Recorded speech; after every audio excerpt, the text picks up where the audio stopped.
Hello everyone, I'm Connor and this is my Tesco van. I've been meaning to make a video on this for a while. I wanted to record it from the start, but unfortunately I've just been so busy. I haven't had time, but I'm going to show you guys what I've done so far and hopefully you like it. So here she is. So what I've done is I've taken the old roller shutter out from that space, as you can see, and I've put a studded wall in. I've used Sapele hardwood and then I've lined it with roofing OSB, which comes coated with a kind of waxy finish to protect it from moisture. But what I've done instead is I've given them a quick sand with 80 and 120 grit sandpaper, and then I have covered them all in 2 coats of diluted PVA to give it added protection from any moisture that may creep in. What I've done is I've lined the OSB with 3mm aluminium sheets, which in hindsight probably could have been a bit thinner because they cost an absolute fortune, but it's absolutely solid. What I've done with this is I've given it a clean with acetone on the back. I've given it a quick sand with 80 grit, and then I've stuck this directly onto the OSB with this stuff, which is CT1. And this stuff is absolutely incredibly strong. That is nice and waterproof now. And what I've done is where the seam is, I've used clear CT1 to waterproof it and obviously try and make it as invisible as possible. This will be undercoated and top coated with white hammerite, I believe. And same again along the sides, clear CT1 all the way around. On the doors, as you can see, I've used these Smith & Sash mortise locks. I've used 3 of them. I've probably gone a little bit overkill because this door weighs an absolute ton, but it is solid and there's no way you're getting through it. I probably could have got away with 1, but I thought I'd put 3 on. That's just how I am. Forgive the mess. Obviously, I'm in the early stages of the van, so yeah. And then there's the other side, as you can see. Here's the inside of the wall. Zoom out a little bit. Again, ignore the mess. And then what I've done to fix the studded wall to the van is I've used, as you can see, CT1 all the way around.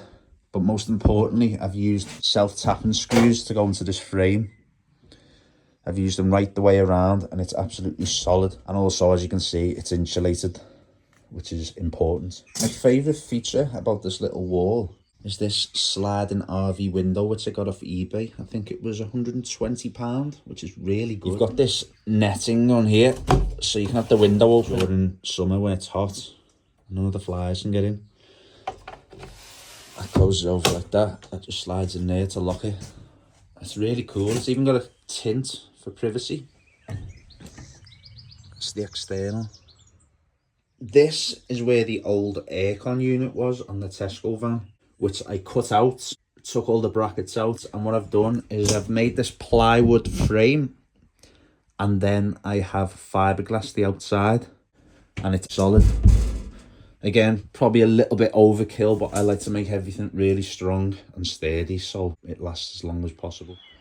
So here's the exterior of the fiberglass cap, if you like, which I've put over the old aircon section. I've put 2, I think 120mm roofing bolts through, and again CT1 all around the side, so it's absolutely solid and waterproof.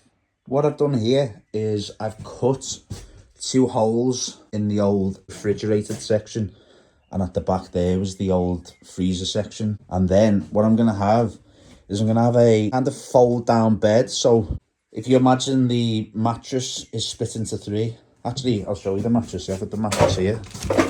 This is a tri-fold mattress from Renogy. The final third of the bed is going to fold out here, and then it'll fold back up to give you more living space inside here when you're not in bed.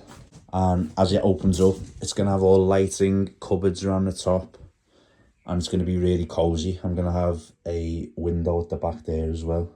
I'll quickly show you what I've done in the back. So as you can see, all the old slider rails I've taken out. These drawer sliders are 150 kilogram rated. That'll be a huge sliding drawer that'll be going in here to put all your outdoor stuff inside. What I've done is I've painted the old floor with a multi-surface grey paint, and then I top coated it with a polyurethane, because polyurethane, I believe, is slightly flexible. So that's had 2 coats of grey and 2 coats of polyurethane on top, so that's solid. That'll stand the test of time. And then I've done the same in the old freezer section at the back here. Exactly the same thing. Here's how I've fitted the solar panels to the roof of the van. They are 200 watts Renogy solar panels. And what I've done is I've fitted them with rivets. These brackets don't come with the solar panels, but you can order them off the Renogy website or eBay or Amazon. I think I ordered them off Amazon, I'm not too sure. And each solar panel comes with 2 cables coming from each. One's a negative, one's a positive. And what I've done is I've connected them up to these MC4Y connectors. So technically, the 2 positives go into here, the 2 negatives go into here, so they become one cable, if you like. And on the positive, I've got this 30 amp fuse. Here, I've got a double cable entry gland with a male and female connection, so these can just fit straight into them. And then the wires inside go straight down and into the Anker battery pack, which I'll show you in a second. So here we are inside of the van. Just ignore this permanent duct tape that's just holding it up while I get it all installed. So what I've got here is a XT60 to MC4 cable adapter, which links the Renogy solar panels up to the Anker Solix C1000 directly. So you've got your positive and your negative, and then that comes into a single cable, and then you've got the other end which goes directly into the Anker power bank. Then I've got the Anker Solix C1000, which, by the way, is an absolute beast of a power bank for the price. And here I've got the XT60 connection coming directly from the solar power on the roof, which goes, just fits in here like so. Sorry, just trying to do it with one hand. And then that's it. It's charging straight away. As you can see, it's on 99%. The power bank was on, I think when they got it, it was on 92%. I think they charge it up in the factory. It went straight to 99% within 10 to 15 minutes. So it charges very quickly. And that's just off 400 watts of Renogy solar on the roof, which is really good. There she is. I will try my best to make more videos as I go along and keep you updated. But in the meantime, if you need any product links, I put them on the description below. So thanks for watching.